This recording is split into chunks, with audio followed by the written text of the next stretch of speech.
What's good, ladies and gentlemen? Welcome back to another episode. I'm your host, DaVon. As I get to the nitty gritty, everything so saucy as I'm covering AEW Dynamite that just transpired this following evening. Everything was on all cylinders. You couldn't ask for anything better as they continue to level up when it comes to professional wrestling just in general. They finally get into a pace and a groove, which I'm truly loving, but you couldn't ask for anything better. Tonight's card, we had Kenny Omega making his initial return. We also got to find out who Swerve Strickland was going to have as his initial challenger coming up for Double or Nothing. That's when we had a phenomenal FTR match between Chris Jericho and Katsuyori Shibata, which you couldn't ask for anything better. As well as we had the TNT champion Adam Copeland taking on Buddy Matthews. As well as we had Mariah taking on Serena Deeb, which you couldn't ask for anything better when it comes to the women's action. We had a decent match, but it was okay. We had Claudio Castagnoli taking on Brian Cage, along with his manager Prince Nana. And we had Samoa Joe decimating, taking on Isiah Cassidy, which made a nice little squash match, but at the same time, a lovely skit from there. Then we had Orange Cassidy speaking on the mic as well, and so much more broke down when it came to AEW Dynamite. But let's go ahead and get into the nitty gritty of everything you guys came for. Is for the actual breakdown of everything that initially transpired tonight. AEW Dynamite opened up the show with Tony Khan saying he wasn't cleared to travel, but Matthew and Nicholas Jackson said they are in charge. Swerve Strickland kicked off the show, and he came out and he basically condemned what the Young Bucks did directly to Tony Khan. Nicholas and Matthew interrupted him and said that his challenge for Double or Nothing is a man that he hasn't seen in a while. And they hit his music and his Christian Cage. You couldn't ask for anything better as he came out with the patriarchy and things initially broke down, which this was a great move when it came to AEW's part because we haven't seen Christian for a while since he had that lovely TNT ladder match with Adam Copeland as everything pretty much went down to the needle and threads when it came to that actually full out brawl. Then we end up having a nice little in-ring promo between them, both of them, as things initially broke down. As Chris Cage tried to take out Swerve, and then of course Swerve and Prince Nana try to get involved and try to assist Swerve, but Nick Wayne took out Prince Nana. Christian said he was doing this because of Strickland did to him last year, and the fact that Strickland lost the tag team championship, the tag team match at AEW All In. And the championship match was officially set as they laid out Swerve to set the challenge for Double or Nothing. As things are going to get really, really good when it comes to this direct match. I look forward to seeing some little twists and turns, of course, with the involvement of the patriarchy. But I'm wondering what Swerve has up his sleeve as well, as I'm looking for him to have a longevity when it comes to being the AEW World Heavyweight Champion. Prince Nana is doing his thing as well as being still the manager of the year, has continued to step up and be putting himself in the harm's way of being involved and assisting Swerve in the most passionate way as he's had his back since the beginning. And I look forward to seeing how things initially transpire when it comes to how all the players are going to be involved in this direct match. Then we got ready for the TNT Championship match, which was Adam Copeland taking on Buddy Matthews. This match was a lot of back and forth. Enjoyed this match. It was a lot of fun. Couldn't ask for anything better. After the match, things really broke down after Adam Copeland picked up the victory. And then Matthews tried to attack Copeland, but Copeland goes for a concerto. But Malachi Black made his appearance beside him, and Black encouraged him, and the lights go out again, and Copeland is left in the ring by himself as things initially broke down from that direct match. Then we had a squash match, which was Samoa Joe taking on Isiah Cassidy. You couldn't ask for anything better. This was a whole lot of comedy. I never knew that Isiah Cassidy could scream as loud as he possibly can with that prop spot, diving on the outside, and Samoa Joe doing that nope spot, which is hilarious. And he took that bump and took it for the fans. It was something that we did not expect from him to see that high plancha and just drop him to the floor from there. But Samoa Joe took care of business and pretty much put him to sleep from there. And things initially broke down from there. Then we had Sky Blue with a vignette calling out a Willow Nightingale, which was a decent promo. Truly couldn't ask for anything better when it came to everything that initially broke down. And I really enjoyed that vignette when it came to Sky Blue. Then we had Orange Cassidy coming out. Said that, talking about things that has transpired when it came to Saturday with Chuck Taylor versus Trent Beretta in that brawl out where things broke down in the street brawl. And he comes out and says what happened on Saturday, Rampage, Chuck Taylor will never wrestle again. He hopes that he put aside his difference with his best friend again one day, and that will never happen. Trent Brenda interrupts him, and Cassidy runs down to try to fight him, but they are separated by security. And Chris Saller comes out and tries to quell the situation.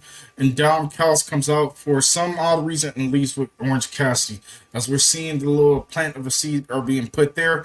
And also, are we seeing a plant for Chris Statler going heel as well, which I think is much needed when it comes to everything that initially has been happening with this feud.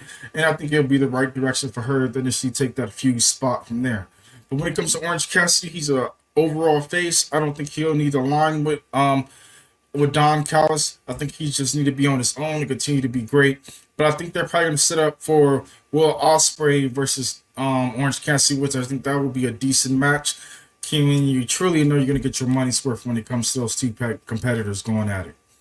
Then we have a backstage interview with the EVPs, the Matthew and Nicholas Jackson, along with Jack Perry. And they talked about attacking Tony Khan, and Perry says it's a new era under the elite.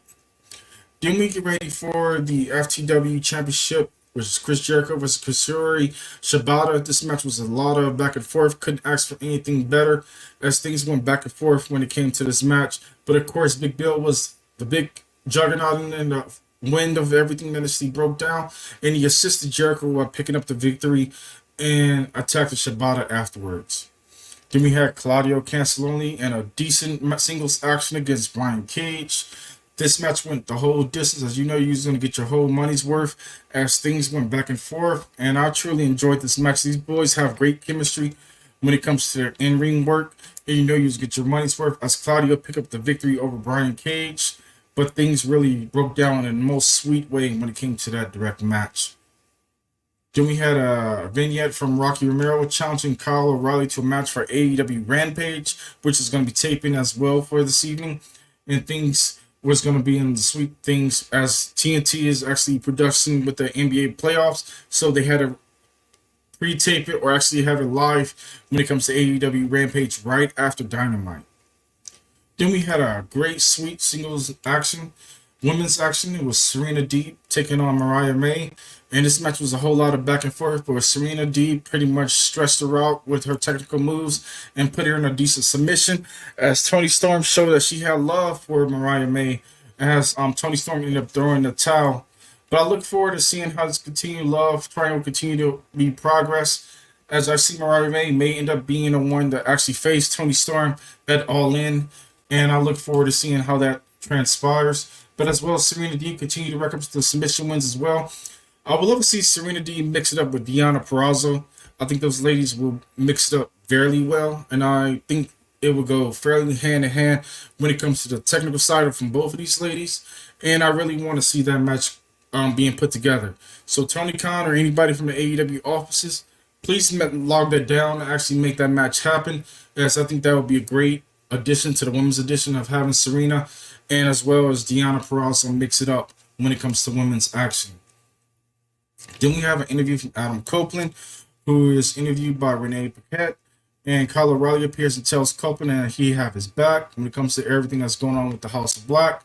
And of course, they nod and have respect for each other, and then they go off in their separate ways.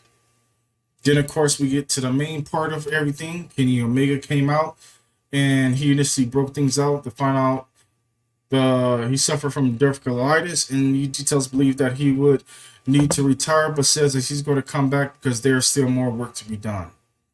And he wants to be in the conversation as one of the greatest again.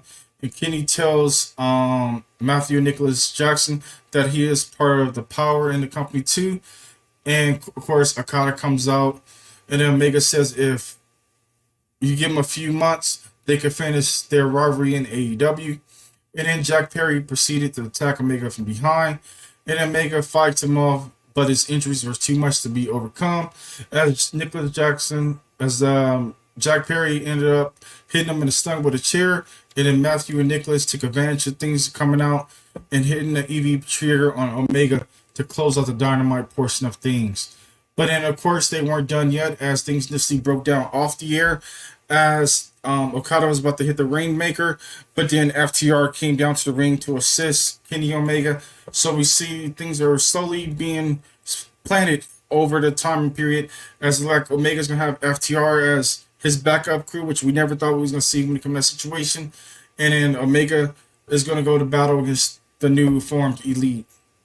But I pretty much enjoyed everything that pretty much transpired when it came to the show.